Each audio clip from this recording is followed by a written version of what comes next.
Good morning, friends. This is your host MKS sir, Manish Kumar Saha sir.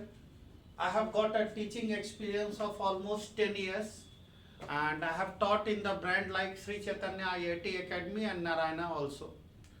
Today we are going to focus on a topic of class 12th mathematics. The topic name is limits. Now the first question comes in the mind of everyone, why we study limits? Why we study limits? What is the basic reason of understanding and discussing limits? First, if we consider a function fx, we have a function this fx and let this function is x square minus 4 upon x minus 2. Now we know that function is defined only when all the values of x is defined. Now if we take a value that is x is equal to 2, what is the meaning of the term here x is equal to 2? Means we are interested to find the value of f2. Means we are interested to find the values of fx when our input is what? X is equal to 2. If you put this value here, it is 2 square 4 minus 4 divided by 2 minus 2. We understand that if the equal quantity are subtracted, it becomes 0 and 2 minus 2 is also 0. Now there is always been a confusion in the mind of individual. What is the meaning of the term x tending to 2? And what we understand that there is a term called as x is equal to 2. These two terms are very different from each other.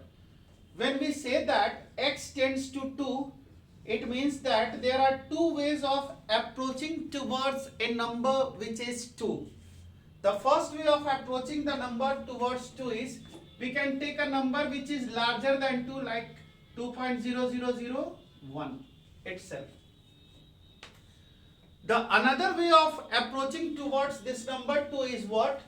We can approach from 1.99999 like this.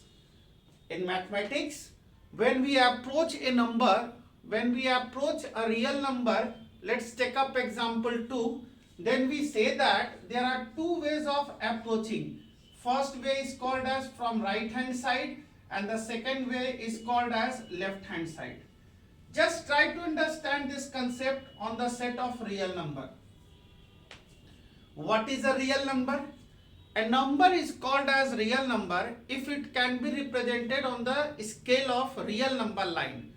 And we know that our real number line starts with minus infinity and the largest number in the world is plus infinity.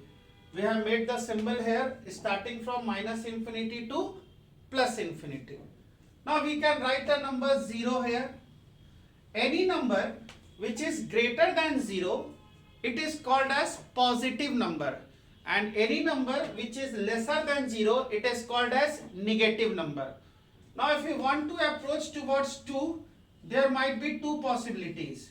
First possibility is that we are getting very close to 2, it is called as 1.99999.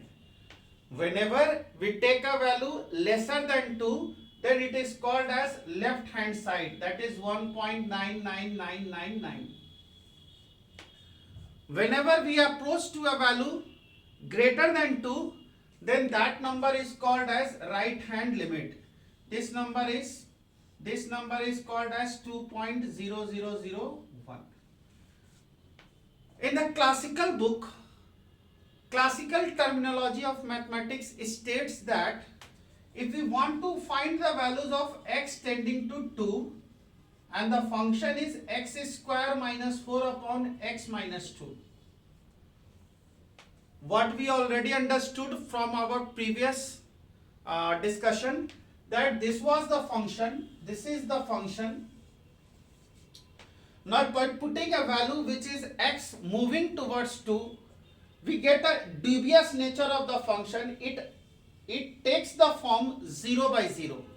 It takes the form 0 by 0. Means at x is equal to 2, this function is having some critical behavior.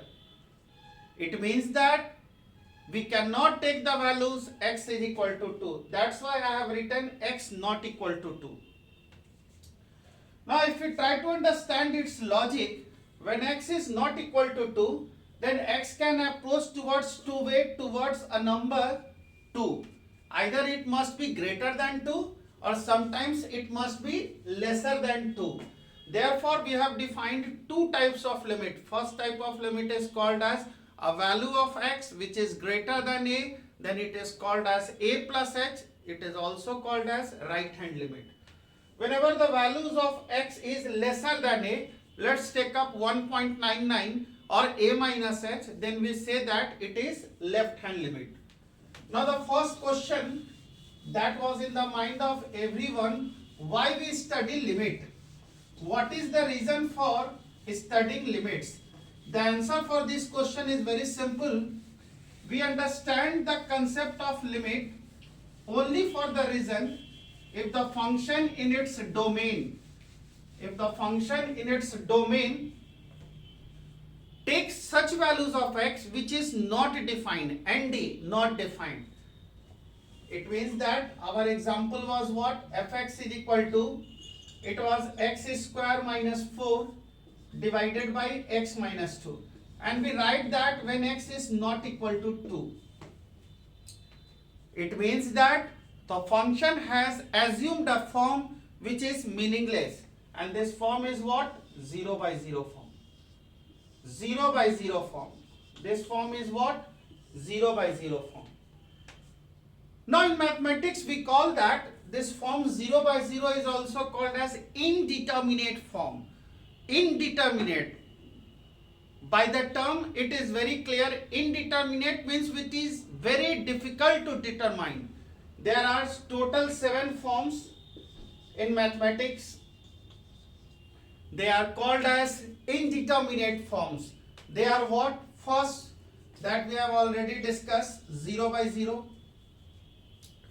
The second form, which is very important, it is infinity by infinity. The third form of indeterminate, it is infinity minus infinity. Next form is 0 into infinity, infinity to the power 0, 0 to the power infinity, and the last one is 1 to the power infinity. We can check how many forms are there. 1, 2, 3, 4, 5, 6, 7. Already I have told that there are 7 indeterminate forms. Now in order to come out from indeterminate form, the very basic method is factorization.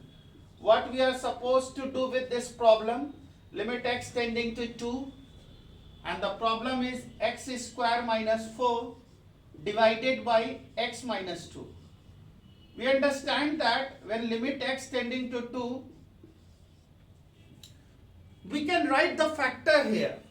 We can find the factors here, and we know that there is a basic formula a square minus b square, and it has got two factors. First factor is a minus b, and the second factor comes out to be a plus b. Now whenever we have to factorize this sum, we can write this as x minus 2 and this is x plus 2 whole divided by x minus 2. Now what will happen? As already I have told that x tending to 2 means x is never equal to 2. It means that x minus 2 is never equal to 0. It came in our mind that x minus 2 is not equal to 0, and in mathematics we know that we can cancel the term which is non-zero. Cancellation of the term which is non-zero is possible in mathematics. That's why I have cancelled x minus 2, x minus 2. And in the last step we can understand that limit x tending to 2, it is simply x plus 2. Now it is not in the meaningless form, it is a finite term. How? X tending to 2, 2 plus 2 is always 4. It means that if the limit is from right hand side, it can be written as 2 plus 2.000001, which is also considered at 4.0001, which means that its numerical value is 4. Now if you proceed from the left hand side, that is x tending to 2 minus. If you proceed from 2 minus side, that is left hand limit, its values of x can be taken as 1.9999, and our calculation is 2 plus 1.999, that comes out to be 3.999. It means that we say that in order to solve the functions which has become critical at some point, there is understanding of the term limit. And limit basically deals with what? When a function is given, we try to analyze its behavior at a point which is x is equal to 2 by going through two ways. First way is called as what? Right hand limit, and the second way is called as left hand limit. Whenever the value of the function at right hand limit is equal to left hand limit and it is equal to f2, when all these three quantities are same and both LHL and RHL and functional values are equal, we say that this limit exists. This limit is exist. And in this chapter, I hope you have understand the basic concept of limit, what limit, why we study limit, what is the meaning of the term x tending to 2 or x tending to any real number. I hope all of you have enjoyed this session. Thanks for watching MKS sir. Please take care of yourself, remain at home and feel safe from corona. Thanks for watching MKS. Good day.